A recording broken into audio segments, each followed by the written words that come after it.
주셨습니까? 이제 우리 장세 이사님도 이제 많이 회복되셨죠? 예? 아이고, 또 우리 이조장님 또 먼 길 갔다 오시려고 이번에 꿀을 많이 따셨다 그러는데 무사 귀환을 하나님께 감사드리며 또 우리 장로님 회복을 감사드리며 우리 자축하는 박수 한번. 아유.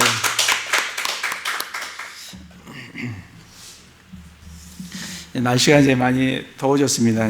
그래서 이제 에어컨을 틀어야 될 그런 때가 온 것 같아요. 우리가 지금 계속해서 지금 갈라디아서를 지금 보고 있습니다. 갈라디아서를 보시면 지금 갈라디아서 1장과 2장에 사도 바울이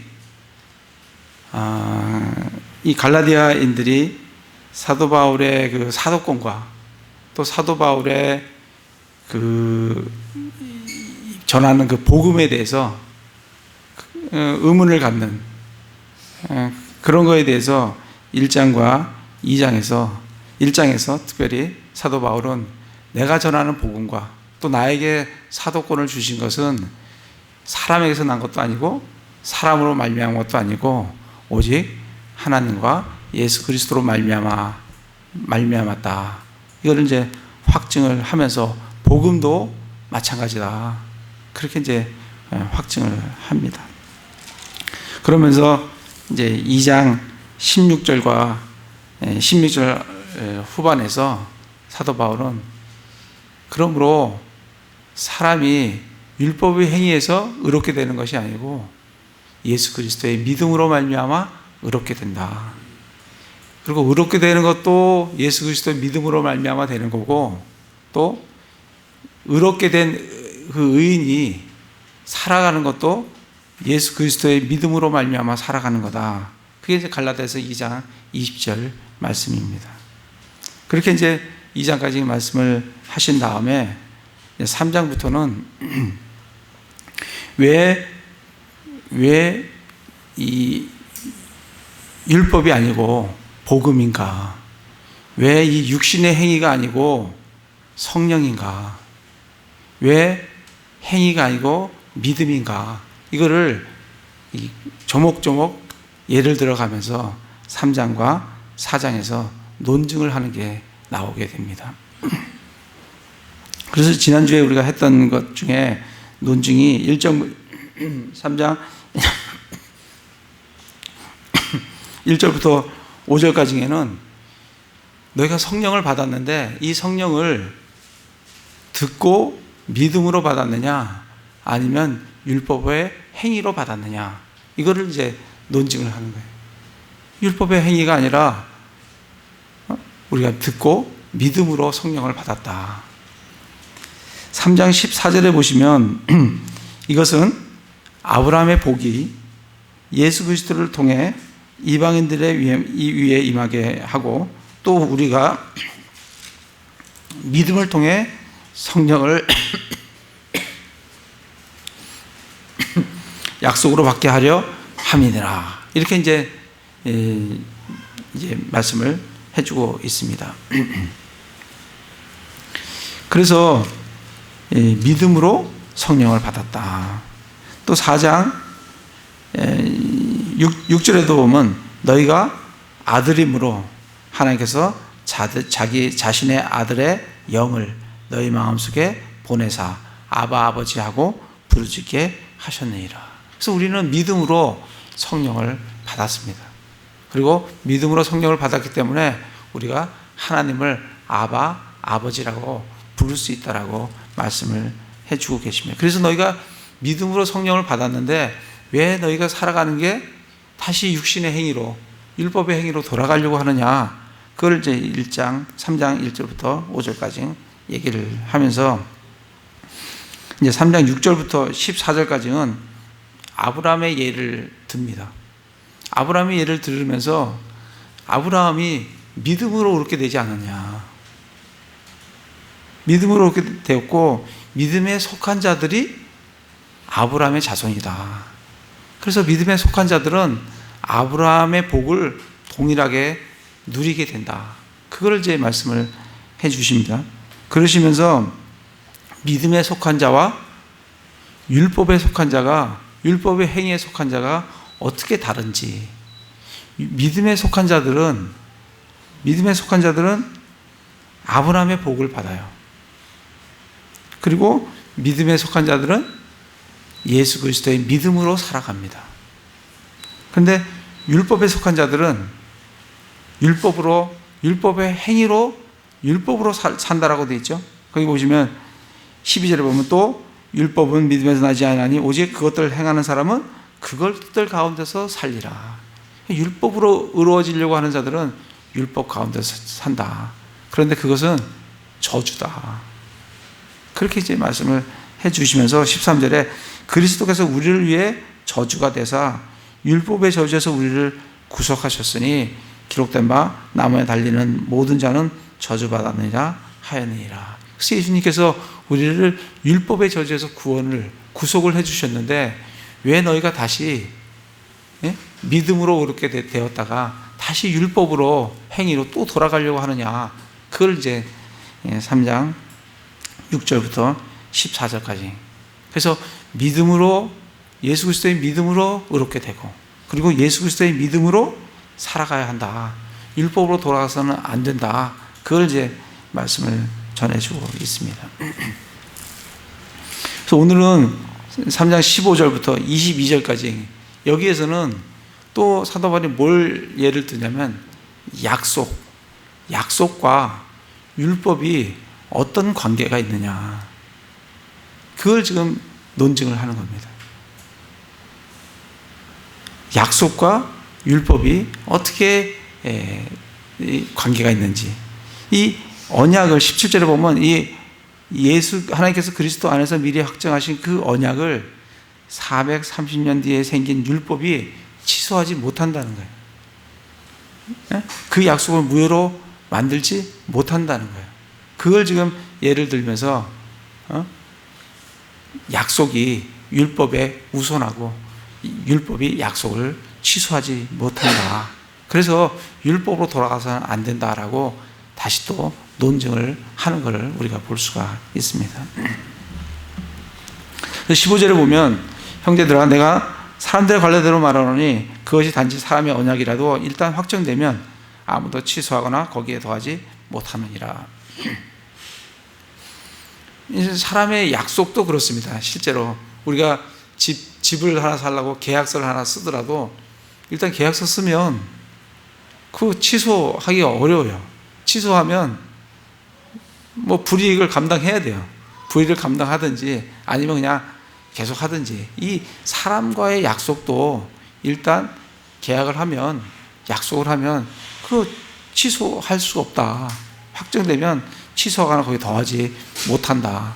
그렇게 이제 말씀하면서 이제 하나님의 약속, 이제 그 약속들은, 하나님의 약속들은 아브라함과 그의 씨에게 하신 것인데 그분께서 여럿을 가리키며 씨들에게 하지 아니하시고 하나를 가리키며 내 씨에게 하시나니 이 씨는 그리스도시니라. 이렇게 말씀을 하십니다. 하나님의 약속은 하나님께서 아브라함과 그의 씨와 약속을 하신 거예요. 그래서 그 씨를 이 신약에서 그 씨가 누구냐면 예수님이다, 예수 그리스도시다 라는 것을 우리에게 주석으로 보여주시는 거예요. 사실 이 씨는 우리 로마서 9장 8절을 잠깐 가보겠습니다. 우리 지난번에 로마서를 했기 때문에 이제 로마서가 좀 눈에 좀 익을 거로 생각이 듭니다. 로마서 9장 8절에 보시면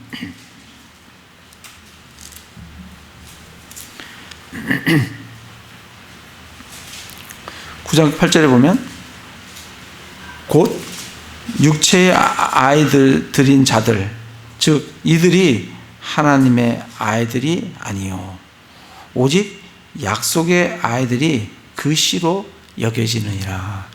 누가 그 씨냐면 약속의 아이들이 그 씨예요. 그래서 1차적으로는 그 씨는 아브라함과 그 씨라고 할 때 그 씨는 1차적으로는 약속의 자녀들이에요. 약속의 자녀들이 그 씨로 여겨진다 그랬어요.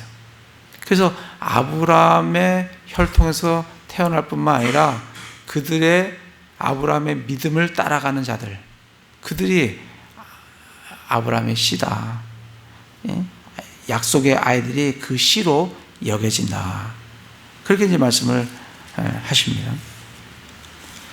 갈라디아서로 다시 와서 갈라디아서 4장 5절에 보면, 4장 28절에 보면,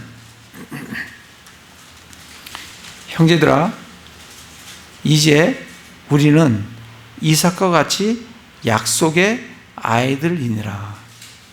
이 신약에 와서는 누가 약속의 아이들이냐면 우리 그리스도인들이 약속의 아이들이에요. 그렇기 때문에 그 씨로 여겨지는 거예요. 그러시면서 오늘 말씀에 뭐라고 주석을 달아주시냐면, 그 씨가 씨들이라 하지 않고 그 씨라고 하신 그 이유는 결국 그 씨는 예수 그리스도를 지칭한다. 이렇게 우리에게 알려주시는 겁니다.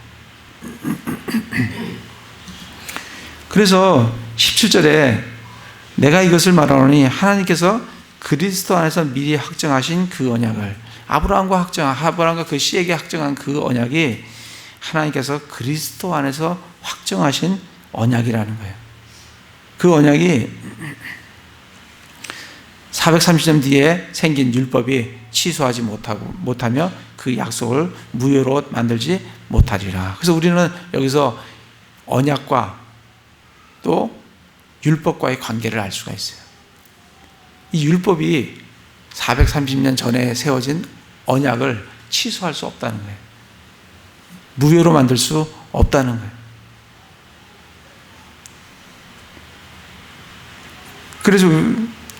그래서 이 430년 뒤에 생겨난 그 율법이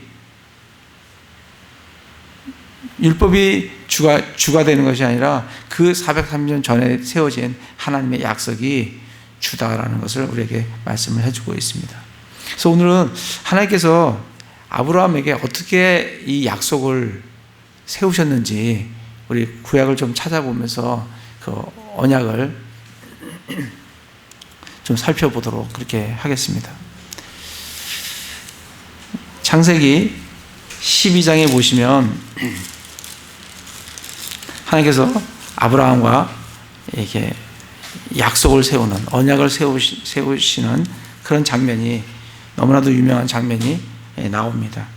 창세기 12장 1절에서 3절 말씀이죠. 그런데 전에 주께서 아브라함에게 이르시되 너는 내 고향과 친족과 아버지 집에서 나와 내게 보여줄 땅으로 가라. 그래서 하나님께서는 그 메소포타미아 갈대아의 우르에 있던 아브라함을 불러내셔가지고, 아브라함은 우리 여호수아에 보면 아브라함의 조상들 데라와 아브라함은 우상 숭배자였습니다. 그래서 정말 믿음의 가정, 요즘 우리 교인들 중에서도 믿음의 가정에서 태어나신 분들이 계시죠. 저는 사실 믿음의 가정에서 태어나지 못했습니다. 저는 이제 제가 예수님을 믿고 우리 모친에게 복음을 전하고 그렇게 했어요. 근데 아마 우리 장재희 장님 같은 분은 믿음의 가정에서 태어나신 것 같아요. 하고 어머니의 믿음을 이렇게 물려주셨다고 얘기를 하는데, 아브라함 같은 경우에는 이 우상 숭배자였어요. 데라도 우상 숭배자였고, 그런데 거기서 하나님께서 불러내셨어요. 그리고 약속을 주십니다. 내가 내게 보여줄 땅으로 가라고. 2절에 보면 내가 너로부터 큰 민족을 만들고 내게 복을 주어 내 이름을 크게 하리니 내가 복이 되리라. 너를 축복하는 자에게는 내가 복을 주고 너를 저주하는 자에게 내가 저주하리니 내 안에서 땅의 모든 가족들이 복을 받으리라 하셨더라. 그래서 하나님께서 아브라함에게 주신 언약의 키는, 여기 보시면 큰 민족을 만들어 주겠다고 했죠. 그 다음에 내 이름을 크게 하겠다고 하셨어요. 그리고 복을 주고 복이 되리라고 하셨어요. 그리고 땅에 있는 모든 가족들이 복을 너를 통해서 복을 받겠다라고 말씀을 해주셨습니다. 그리고 7절에 가서 보면 주께서 아브라함에게 나타나 이르시되 내가 이 땅을 내 씨에게 주리라 하셨으므로. 그래서 하나님께서 아브라함에게 약속하신 것은 땅이에요. 그리고 씨예요. 그리고 복입니다. 그래서 뒤에 계속하면 하나님께서 아브라함에게 계속 얘기하는 게 뭐냐면 내가 이 가나안 땅을 너와 내 씨에게 주겠다. 그렇게 말씀하시고 또 씨에 대한 약속, 내 씨가 하늘의 별과 같고 바닷가의 모래와 같게 해주겠다. 그리고 너는 복이 될 거다. 복의 근원이 아니라 복의 통로가 될 거다. 너를 축복하는 자에게 축복을 받고 너를 저주하는 자가 저주를 받게 될 거다. 그렇게 이제 말씀을 해 주십니다. 이제 그러한 약속을 받은 후에 10절부터 20절까지 보시면 이 가나안 땅에 기근이 일어나죠. 그리고 아브라함이 그 땅의 약속을 받았는데 이집트로 내려가는 장면이 나옵니다. 그리고 내려가서 정말 살기 위해서 자기 아내를 자기 누이라고 거짓말을 하는 그런 장면이 나와요. 저는 이걸 보면서 야, 이게 참 자기 목숨 부지하려고 아내를 이렇게 팔아먹는 아브라함이 참 그랬구나. 믿음의 조상인 아브라함이 그랬어요. 저도 어떤 상황이 있으면 참 어떤 상황이 되면 저 어떻게 정말 행동을 할지 정말 아브라함을 보면서 참 경계가 돼요. 이러한 아브라함을 하나님께서 그에게 약속을 주셨는데 하나님의 약속은 이 상대적인 게 아니라 하나님의 약속은 일방적인 약속이에요. 하나님께서 그냥 일방적으로 약속을 하신 거예요. 내가 주겠다. 아브라함이 뭐 네가 나에게 뭘 하든 올바른 행동을 하든 그거에 관계없이 하나님의 약속은 일방적인 약속이에요. 내가 너에게 주겠다라고 말씀을 하시는 거예요. 그래서 이러한 아브라함임에도 불구하고 하나님께서는 아브라함을 택하셔서 그에게 약속을 주는 걸 볼 수가 있습니다. 그래서 13장에 보면 아브라함이 이제 그 이집트에서 나오죠. 나와가지고 롯과 이렇게 헤어지는 장면이 나옵니다. 롯과 헤어지고 난 다음에 14절부터 보면 롯이 아브라함을 떠나 갈라선 뒤에 주께서 아브라함에게 이르시되 이제 내 눈을 들어 내가 있는 곳에서부터 북쪽과 남쪽과 동쪽과 서쪽을 바라보라. 내가 내 씨를 땅에 티끌 같게 하리니 사람이 땅에 티끌을 능히 셀 수 있거든 내 씨도 세리라. 일어나 그 땅을 그것들의 길이로도 걸어보고 그것의 너비로도 걸어보라. 내가 그 땅을 내게 주리라 하시니. 그래서 12장에 있는 약속보다 굉장히 좀 더 구체적인 그런 모습을 보여줘요. 동서남북을 바라보라 하시면서 또 걸어보라는 거예요. 일로도 걸어보고 길이로도 걸어보고 너비로도 걸어봐라. 내가 그 땅을 너에게 주겠다. 그리고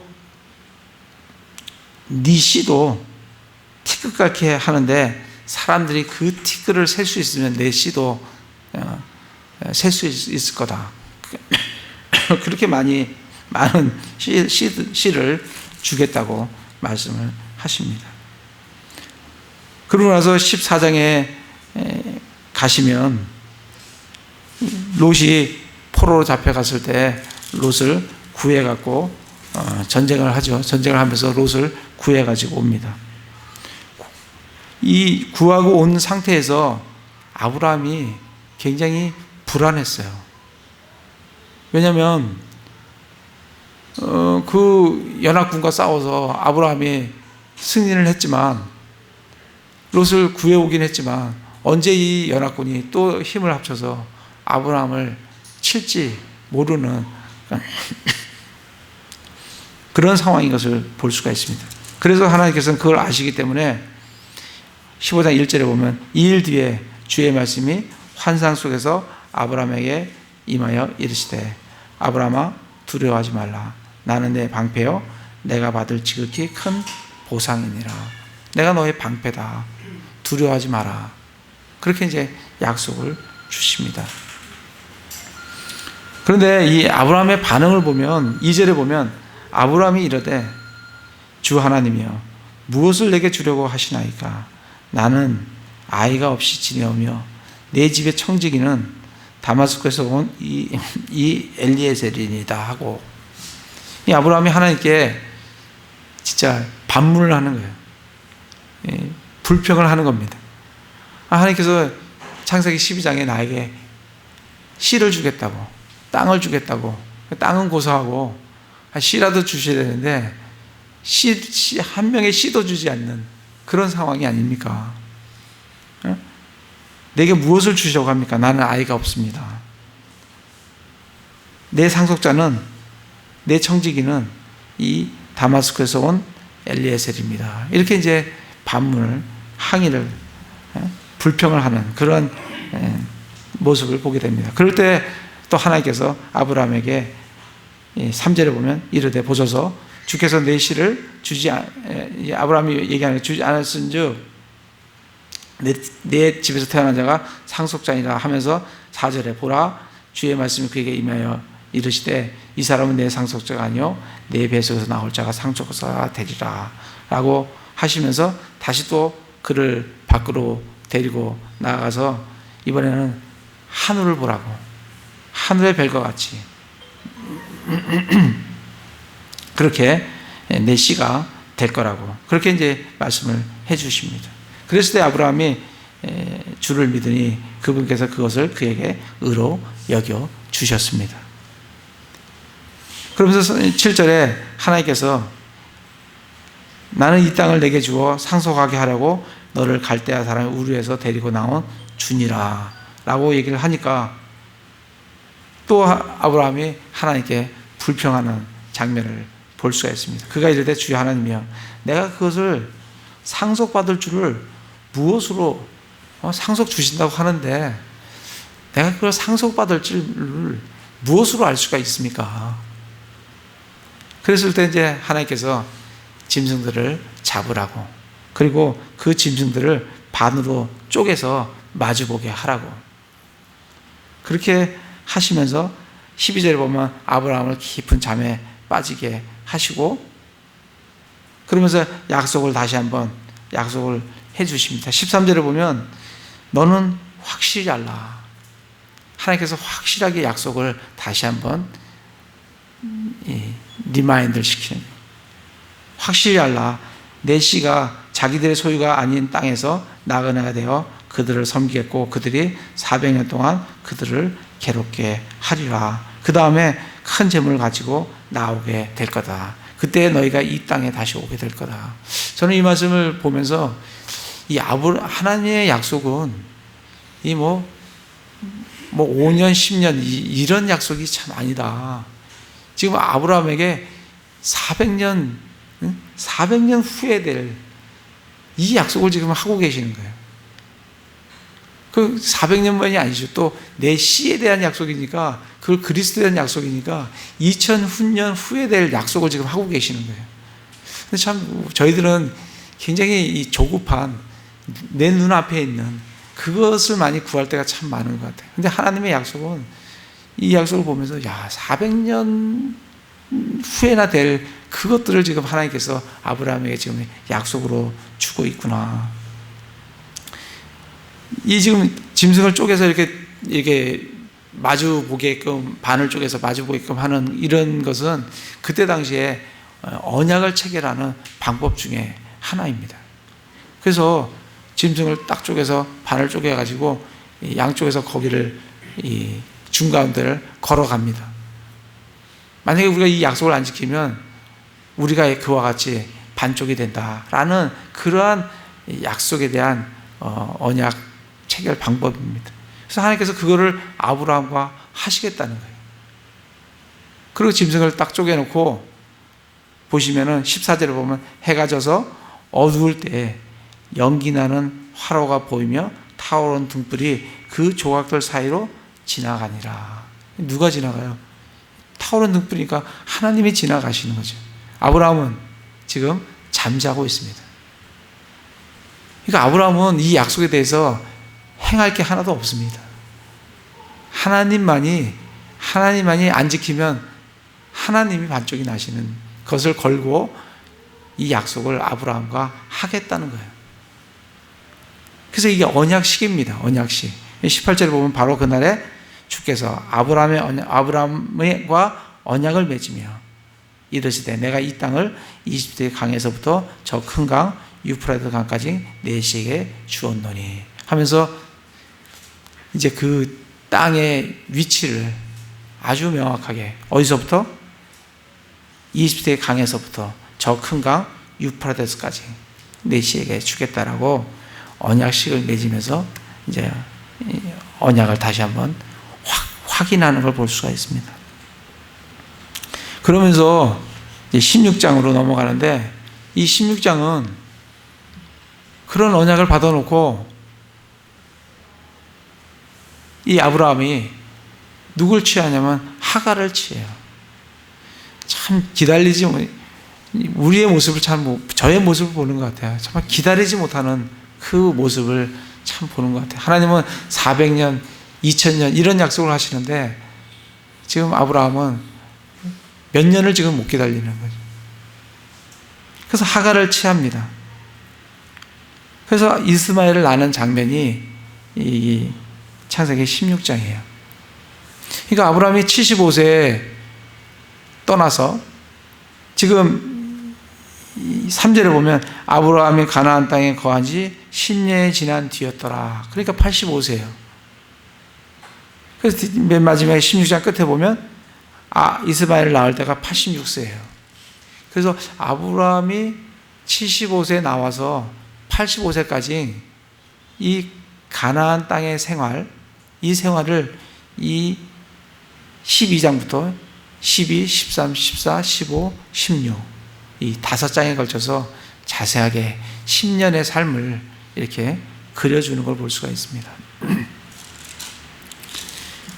근데 하갈을 취한 이후에 17장 1절에 보면 아브라함이 99세가 됐어요. 그러니까 그 86세부터 99세 13년간은 하나님께서 아브라함에게 아무런 말씀을 안 하십니다. 그 얘기는 아브라함의 삶이 하나님 앞에 그렇게 기쁨이 되는 삶이 아니었다는 거예요. 그래서 정말 그 13년은 아브라함의 생애에서 의미가 없는 시간이에요. 하나님 앞에 전혀 기억되지 못하는 그런 시간입니다. 그래서 정말 우리가 얼마나 오래 사느냐 그게 중요한 게 아닌 것 같아요. 내가 얼마나 살면서 하나님 앞에 기억되는 삶을 사는 거냐, 그 기억되는 그 시간만이 내 날수입니다. 하나님 앞에 기억되는 날수예요. 내가 90년을 산다고 해서 하나님 앞에 90년이 기억되는 게 아니라 믿음으로 산 그 시간만 하나님 앞에 기억되는 시간이에요. 그래서 우리가 오래 살는 게 아니라 믿음으로 사셔야 해요. 그래서 우리가 늘 돌아봐야 될 게 내가 정말 믿음으로 살고 있는가.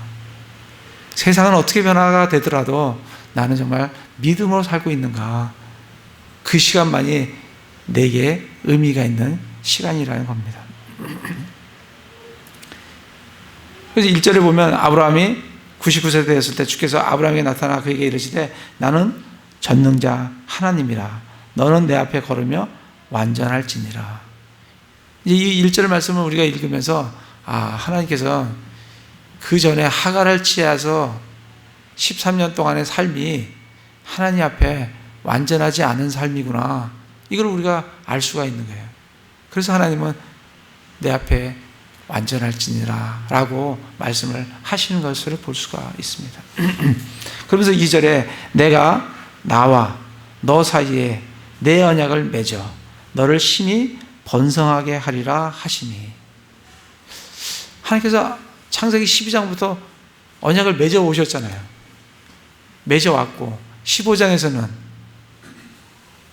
15장에서는 언약식까지 체결을 했잖아요. 짐승을 쪼개서. 근데 17장 2절에 보면 또 너와 내 사이에 언약을 또 맺겠다는 거예요. 이 언약은 그 12장에서 맺은, 그리고 15장에서 다시 리마인드 해준 그 언약이 아니라 이 언약은 할례의 언약을 하겠다는 겁니다. 내가 너와 언약을 맺어서, 그 할례의 언약을 맺어서 이제 내 약속을 네 몸에 새겨주겠다는 거예요.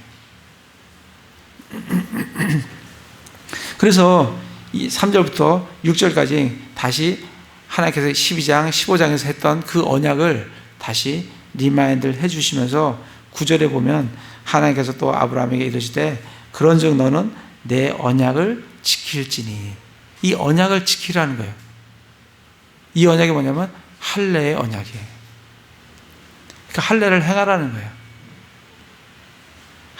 언약을 지킬지니 곧 너와 내 뒤를 이을 내 씨가 그들의 대대로 그리할지니라.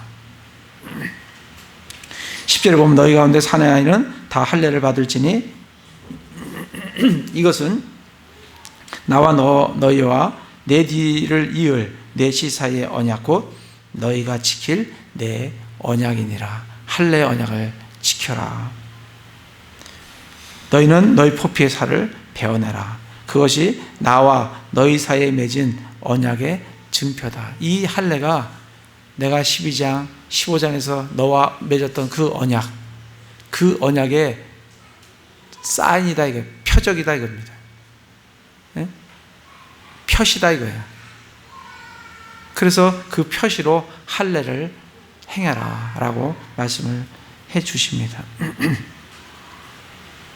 13절에 보면 내 집에서 태어난 자든지 내 돈으로 산 자든지 반드시 할례를 받아야 하리니 그리하여야 내 언약이 12장에서 15장에서 했던 그 언약이 너희 육체에 있어, 할례를 통해서 너희 육체에 있어 영존하는 언약이 될 거다. 그래서 하나님께서 하신 그 언약, 그 약속을 이제 몸에다 아예 새겨주시는 거예요. 할례를 통해서 이 내가 너와 한 그 언약이 그 할례를 보면서 죽는 날까지 하나님께서 나에게 이러한 약속을 해주셨구나, 이런 언약을 주셨구나, 그리고 대대손손 할례를 행하는 걸 보면서 하나님께서 우리에게 이런 약속을 주셨구나 하고 그 약속이 영존하는 약속이 되도록 몸에다가 아예 새겨 주시겠다고 말씀을 해 주십니다.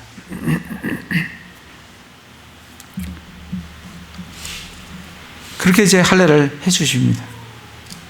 그래서 다시 갈라디아서로 우리가 가서 보시면 하나님과 아브라함이 맺은 언약이 그러한 언약이에요. 그러한 언약이기 때문에 지금 3장 17절에서 내가 이것을 말하노니 하나님께서 그리스도 안에서 미리 확정하신 그 언약을, 아브라함과 맺은 그 언약을 430년 뒤에 생긴 율법이 취소하지 못하며 또 그 약속을 무효로 만들지 못하리라. 하나님께서 일방적으로 약속을 주셨고 또 약속 언약 체결식을 하셨고 또 그것을 늘 기억하라고 몸에 새겨주셨고, 그렇게 된 그 언약을 430년 후에 생긴 모세의 율법이 그것을 무효화시키고 율법이 그것을 취소시키지 못한다는 거예요. 그렇기 때문에 갈라디아인들한테 그 얘기를 하는 거예요. 그렇기 때문에 율법으로 돌아가서는 안 된다. 약속에, 하나님의 약속을 믿고 약속으로 우리는 의롭게 되는 거다. 이렇게 이제 말씀을 해 주시는 것을 우리가 볼 수 있습니다. 사사기 2장 1절에 보면 하나님께서 이렇게 말씀하세요. 사사기 2장 1절에 보면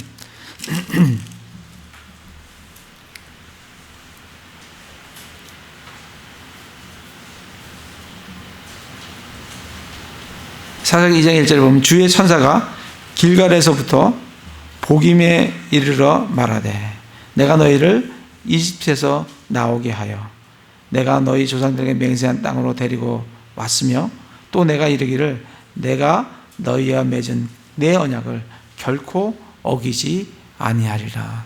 하나님께서는 한 번 맺은 언약을 결코 어기지 아니한다라고 거듭 말씀을 하고 계십니다. 예레미야 가보겠습니다. 예레미야 33장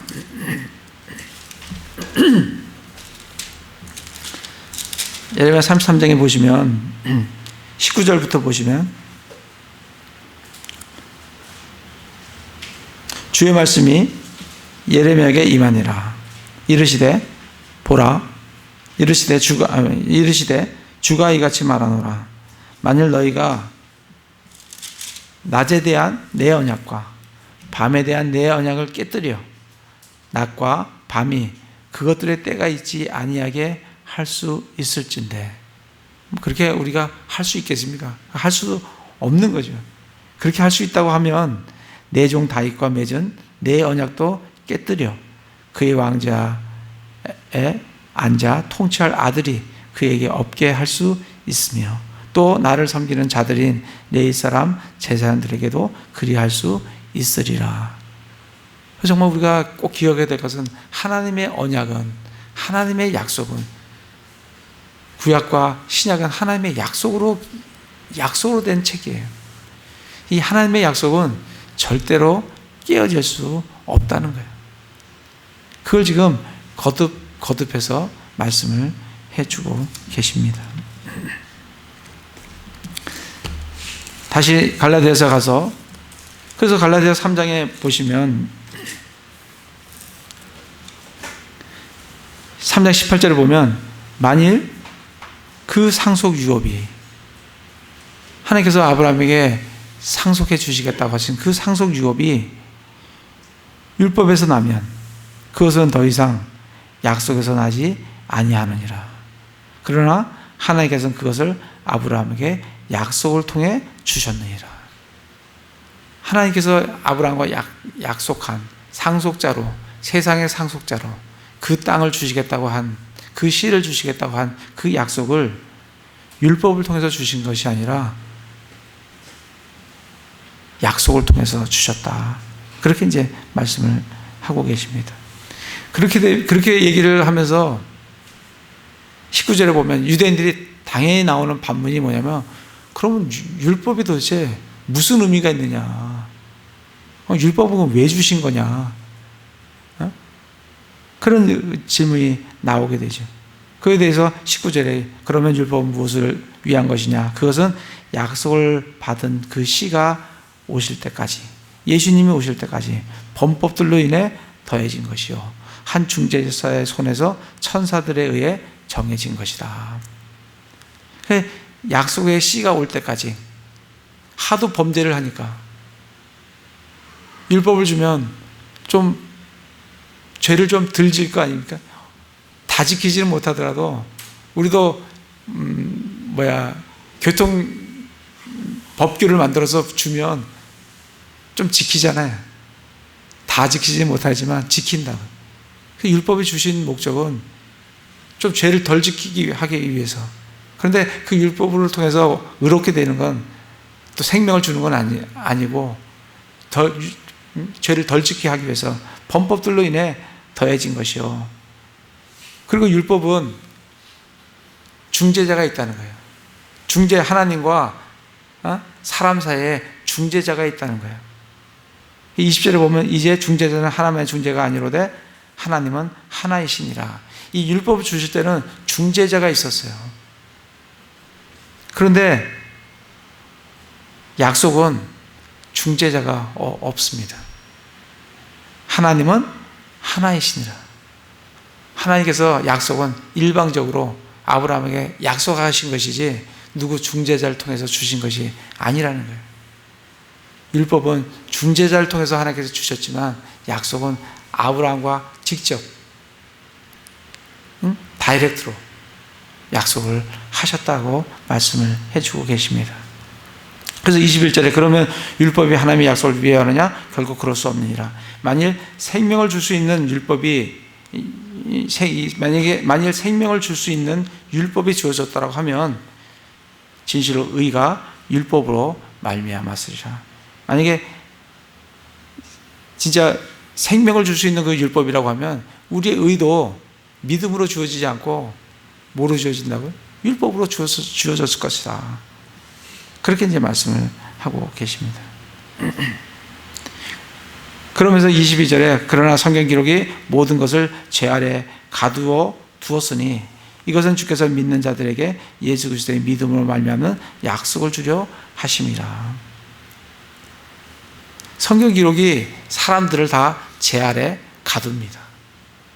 다시 말하면 죄가 우리 로마서에서 같이 말씀을 읽었습니다. 죄가 율법을 통해 우리 안에 온갖 욕정들을, 죄들을 일으켜 뒀습니다. 그게 우리로 하여금 죄 아래 가둬두는 거예요. 그걸 통해서 하나님은 우리가 내가 얼마나 죄인인지, 내가 얼마나 죄악된 존재인지 그것을 알 뿐 아니라 그 죄악된 것에서 나를 구원해 줄 구원자의 필요성을, 죄를 깨닫고 구원자의 필요성을 알라고 우리를 인도하는 훈육 선생이 율법이라는 것을 깨닫게 되도록. 그래서 어떻게 된다고요? 22절에 보면 이것은 그렇게 가둬두신 이유는 주께서 믿는 자들에게 구원자를 필요성을 알고 내가 죄인임을 깨닫고 구원자의 필요성을 알고 그 구원자를 믿는 자들에게 예수 그리스도의 믿음으로 말미암는 약속을 우리에게 주기 위함이다. 하나님께서 아브라함에게 약속으로 상속 유업을 주셨듯이 하나님께서는 예수 그리스도로 말미암아 우리에게 약속을 주고 계십니다. 우리가 받은 약속은 4장 4절부터 7절에 잘 나와 있어요. 그러나 충만한 때가 이름에 하나님께서 자신의 아들을 보내사 여자에게 나게 하시고 율법 아래 있게 하셨나니 이것은 율법 아래 있는 자들을 구속하시고 우리에게 약속하신 것, 예수 그리스도로 말미암아 우리에게 약속하신 것은 율법 아래 있는 자들을 구속하시고 우리는 율법으로부터 구속받은 자들이에요. 구출받은 자들이에요. 율법에 대해서 죽은 자들이에요. 또 우리가 아들로 입양되게 하려 하심이라. 입양이라는 것은 상속자가 된다는 거예요. 그래서 6절에 너희가 아들임으로 하나님께서 자신의 아들의 영을 너희 마음속에 보내사 아바 아버지하고 부르짖게 했다는 거예요. 우리가 하나님을 아와 아버지라 아들이기 때문에. 그래서 7절에 그러므로 내가 더 이상 종이 아니요 아들이니 아들이면 그리스도를 통한 하나님의 상속자니라. 그래서 우리가 받은 약속은 예수 그리스도의 믿음으로 말미암아 하나님의 아들이 되었을 뿐만 아니라 하나님의 상속자가 됐다는 거예요. 히브리서 2장을 가보겠습니다. 히브리서 1장을 보시면 히브리서 1장 2절에 보시면 하나님께서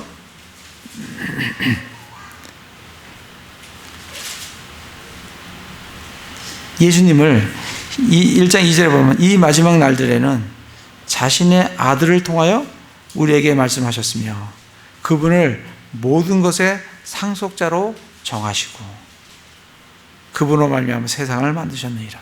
예수님이 모든 것의 상속자예요. 우리는 예수님과 공동 상속자예요.